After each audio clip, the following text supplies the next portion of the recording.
গাজা সিটির আল শিফা হাসপাতালের মাঠ থেকে নতুন করে ৫৭টি মরদেহ উদ্ধার করেছে গাজা সিভিল ডিফেন্স, যার মধ্যে ৪০টি শনাক্ত করা যায়নি। এ নিয়ে গণকবর থেকে ১৩৫টি মরদেহ উদ্ধার করেন তারা।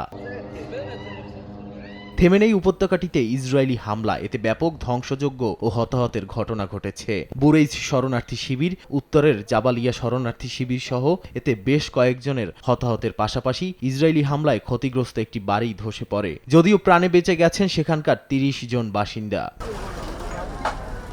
লেবাননে একটি গাড়ি লক্ষ্য করে ইসরায়েলি বিমান হামলায় কয়েকজনের মৃত্যু হয়েছে। ইসরায়েলি সেনাবাহিনী দাবি করছে তারা হিজবুল্লাহর ২ সদস্যকে লক্ষ্য করে হামলা চালিয়েছে। এদিকে লেবানন সিরিয়া সীমান্তে সংঘর্ষে বেশ কয়েকজন সিরীয় সেনা নিহত হয়। তাদের দাবি হিজবুল্লাহ সমাবেশে গোলাবর্ষণ করে তারা সেনাদের হত্যা করেছে, তবে হিজবুল্লাহ এই অভিযোগ অস্বীকার করেছে। নাদিম মারজান, সময় সংবাদ।